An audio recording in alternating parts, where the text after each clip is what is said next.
बिस्मिल्लाहिर्रहमानिर्रहीम। अस्सलाम वालेकुम नाज़रीन, आप यूट्यूब चैनल देख रहे हैं। मैं तवक्कल हुसैन हूँ पाकिस्तान से और दुनिया भर से कुछ ताज़ा तरीन और अहम तरीन खबरें और उनके ऊपर मेरा तजज़िया, ये सारा कुछ मैं आपके सामने रखूंगा।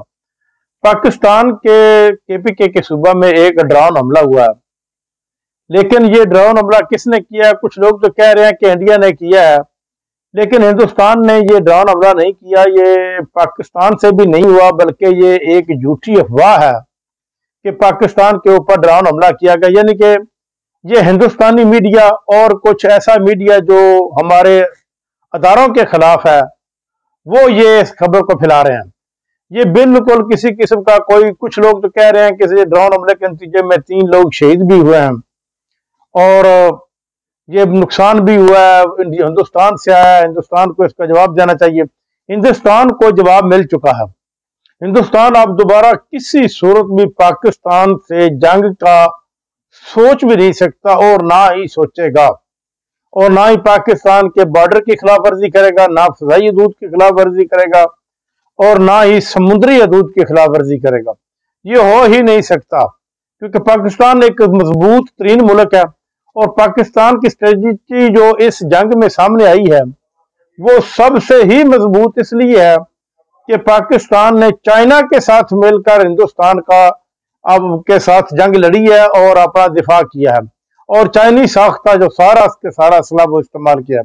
क्योंकि पाकिस्तान शुरू से पहले अमेरिका का असला इस्तेमाल करता था और फिर मगर पर तो शुरू पर ही इत्मीनान नहीं रखता था, लेकिन अब अमेरिका के असले की बजाय भी उन्होंने चाइना का असला इस्तेमाल किया। और चाइना पाकिस्तान का इत्तेहादी भी है, इंतहाई करीबी दोस्त भी है और एक दूसरे मालिक के साथ इनके तल्लुकात भी हैं। बॉर्डर क्लैश भी बिल्कुल नहीं है। दूसरी जानब DGISPR ने फिर दोबारा हिंदुस्तान को वाज़ेह कर दिया है कि अगर वो पानी बंद करने की गलती करेगा तो ये एक बहुत बड़ी जंग समझी जाएगी और पाकिस्तान इसमें कतन तौर पर भी सोचे समझेगा भी नहीं। और पानी बंद करने के बाद पानियों का रुख अगर मोड़ा जाता है, सिंध के तहत जिन 3 दरियाओं के पानी जनाब झेलम और सिंध के पाकिस्तान के हक में, ये हिंदुस्तान अगर इनका रुख मोड़ता है तो पाकिस्तान बगैर सोचे समझे हिंदुस्तान को ये अपने ऊपर जंग समझेगा और हिंदुस्तान के ऊपर हमला करेगा। ये उन्होंने आज फिर दोबारा नमल यूनिवर्सिटी के में एक प्रेस कॉन्फ्रेंस करते हुए एक इंटरव्यू देते, यानी कि उन्होंने ये दोबारा वाज़ेह कर दिया। अब आपको बताऊं कि पाकिस्तान के अंदर अब क्या चल रहा है। पाकिस्तान में जो मुस्लिम लीग नून है वो इस वक्त तो हुकूमत में है, यानी कि वज़ीर-ए-आज़म भी मुस्लिम लीग नून का है, वज़ीर आला पंजाब भी मुस्लिम लीग नून का, लेकिन ये इमरान खान से बिल्कुल खौफजदा है और इतने की खौफजदा है कि इनको खतरा है कि अगर इमरान खान बाहर आ जाते हैं तो अवाम तो उसके साथ जुड़ जाएगी, क्योंकि 84% लोग इस वक्त भी इमरान खान के साथ हैं और इमरान खान को वो पसंद करते हैं। और इमरान खान के सिर्फ 2 ही मुतालबात हैं कि इलेक्शन दोबारा कराओ या हमारा मैंडेट वापस करो। यानी कि अब जो तहरीक इंसाफ के मेन लोग हैं उनको छोड़ने का भी प्रोग्राम बन चुका है, क्योंकि चीफ ऑफ आर्मी स्टाफ की मौजूदा मुलाजमत जो है वो भी तकरीबन पूरी होने के नजदीक जा रही है।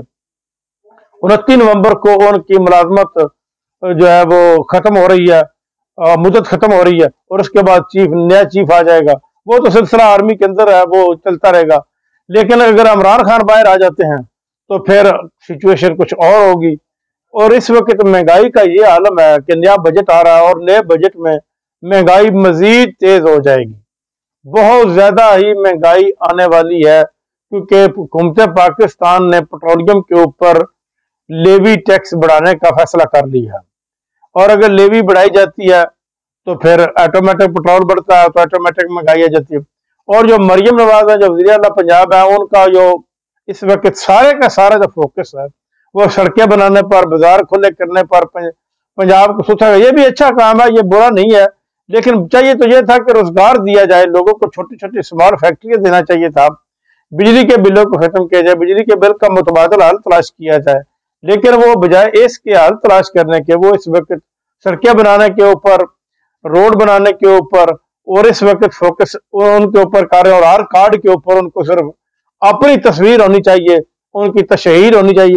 वो जितनी मर्जी तस्वीर लगा लें, जितनी मर्जी अपनी तशहीर कर लें, जब तक पाकिस्तान की आवाम इनको पसंद नहीं करती तब तक इनको कोई फायदा इस तशहीर का नहीं होगा। नवाज शरीफ इस सारे मामले में खामोश है। शहबाज शरीफ भागा हुआ है। शहबाज शरीफ अब अपने आप को मजबूत कर रहा है, जबकि नवाज शरीफ बिल्कुल खामोश बैठा। उसने जंग के मामले के ऊपर भी किसी किस्म का कोई इंटरव्यू नहीं दिया और इसके बाद भी उसने कोई बात इस मामले के ऊपर नहीं की। अब देखें आगे अब हुकूमत क्या करती है और जंग के क्या सिनेरियो होते हैं। जबकि इमरान खान को अगर छोड़ते हैं तो फिर वो दोबारा हुकूमत बना पाएंगे कि नहीं बना पाएंगे। अब तक के लिए इतना ही, अपना ख्याल रखिएगा। अल्लाह ने के बाद।